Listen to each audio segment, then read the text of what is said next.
सभी के चरणों में दास की प्यार भरी धन निरंकार जी। तो आप सब कैसे हैं? आई होप आप सब अच्छे होंगे, स्वस्थ होंगे। तो जो आज की साखी है जी, इसका शीर्षक है किसान और परमात्मा की बहस। इसे लास्ट तक जरूर सुने। सत्संग जी बड़े प्रेम से कहना धन निरंकार जी। तो सत्संग जी आज की जो साखी है उसका शीर्षक है परमात्मा और किसान।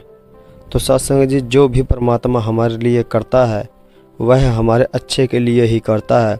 बस हमारे मन के बीच ही एक शंका होती है कि अगर दुख आ जाए तो हम परमात्मा का शुक्रिया नहीं करते और सुख आ जाए तो हम परमात्मा को याद नहीं करते।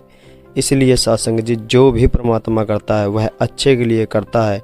अगर वो सुख दे रहा है तो भी हमें मुबारक है, अगर वो दुख दे रहा है तो भी इसका शुक्रिया ही करना चाहिए।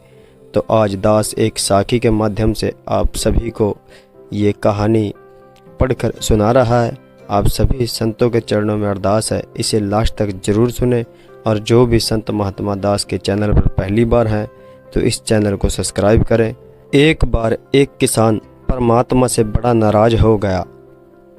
कभी बाढ़ आ जाए, कभी सूखा पड़ जाए तो कभी बहुत तेज धूप आ जाए और कभी ओले पड़ जाएं। हर बार कुछ न कुछ कारण से उसकी फसल थोड़ी खराब हो जाए। एक दिन बड़ा तंग आकर उसने परमात्मा से कहा, देखिए प्रभु, आप परमात्मा हैं, लेकिन लगता है आपको खेती बाड़ी की ज़्यादा जानकारी नहीं है। मैं आपसे एक प्रार्थना करता हूँ, आप एक साल मुझे मौका दीजिए। जैसा मैं चाहूँ वैसा मौसम हो, फिर आप देखना मैं कैसे अन्न के भंडार भर दूंगा। परमात्मा मुस्कुराए और कहा, ठीक है, जैसा तुम कहोगे वैसा ही मौसम मैं दूंगा, मैं दखल नहीं करूंगा। किसान ने गेहूं की फसल बोई। जब धूप चाही तब धूप मिली, जब पानी चाहा तब पानी मिला। ओले, बाढ़, आंधी तो उसने आने ही नहीं दिए। समय के साथ साथ फसल बढ़ी और किसान की खुशी भी, क्योंकि ऐसी फसल तो आज तक नहीं हुई थी। किसान ने मन ही मन सोचा, अब पता चलेगा परमात्मा को कि फसल कैसे करते हैं। बेकार ही इतने वर्ष हम किसानों को परेशान करते रहे। सत्संग जी फसल काटने का समय भी आया। किसान बड़े गर्व से फसल काटने लगा, लेकिन जैसे ही फसल काटने लगा एकदम से छाती पर हाथ रखकर बैठ गया। गेहूं की एक भी बाली के अंदर गेहूं नहीं थी, सारी बालियां अंदर से खाली थी। बड़ा दुखी होकर उसने परमात्मा से कहा, प्रभु ये क्या हो गया? तो सत्संग जी तब परमात्मा बोले, ये तो होना ही था।